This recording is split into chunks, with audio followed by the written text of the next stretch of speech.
There's something rotten in the United Conservative Party, a mean streak of envy, resentment, and bad faith. And it's not the people who took a pass on vaccination. Hardly a day had passed since Danielle Smith led the party to a solid election victory before malicious texts and emails started circulating. Some came my way. This, for example. DS opened her mouth in 2012 and lost an unlosable election. Now she opened her mouth again and almost lost another unlosable election, writes my correspondent. And my opinion of Take Back Alberta is not fit to print. For the UCP to survive, DS must be removed at once. Take Back Alberta are the evil behind DS, and they control the party board. They and DS are killing the party. Again, huh? Smith has been premier for 8 months and just won 49 seats out of 87 in a perfectly losable election. Rachel Notley was measuring the premier's office for drapes.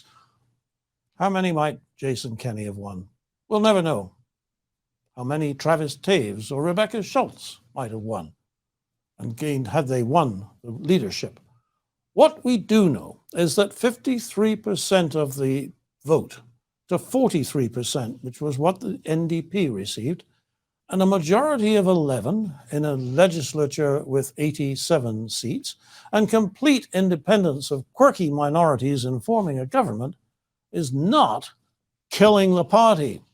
If it had been someone's achievement other than Smith's, you could be heating up your dinner on the glow of self-satisfaction coming from all the people and their media interlocutors who are presently writing that a future under Jezebel's guidance is too hideous to contemplate. What's happening here is nothing more than tribalism, and for everybody's sake. That is all Albertans, not just people who voted UCP because they like Smith, but on behalf of NDP voters as well. It has got to stop. There is too much at stake in Alberta today to waste energy on promoting the tribe.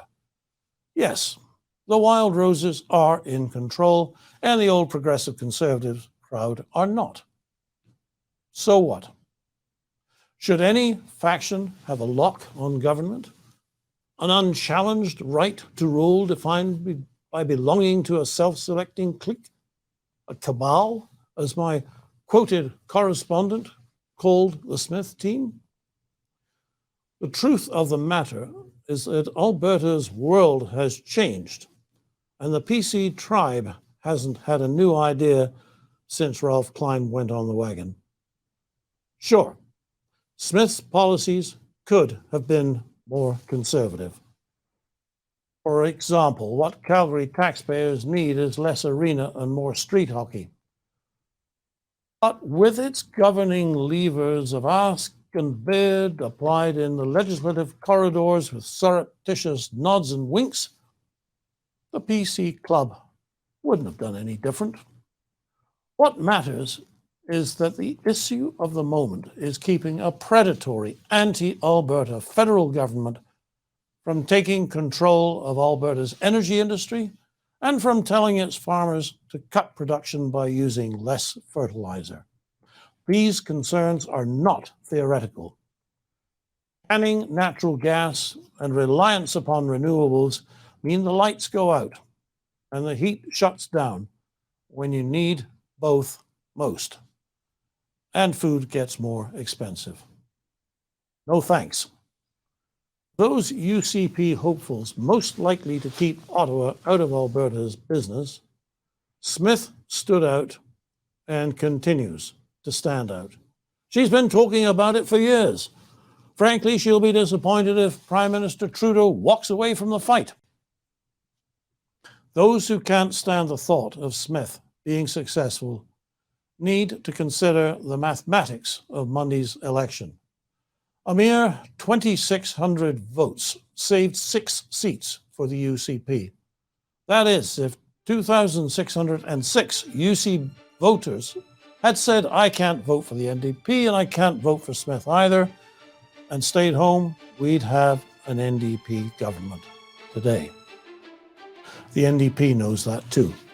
And there's nothing they'd like more than to see the UCP split apart, not on policy, but on who gets to sit in the chair upstairs at the legislature. It won't do. For the Western Standard, I'm Nigel Hannaford. Canadian Shooting Sports Association. Without the CSSA, our gun rights would have been taken long ago. These guys are on the front lines helping to draft smart and intelligent firearms regulations and legislation in Canada, and more importantly, educating the public about how we keep guns out of the hands of the wrong people. To become a member, it's absolutely worth every penny. You can become a Western Standard member for just $10 a month or $99 a year for unlimited access.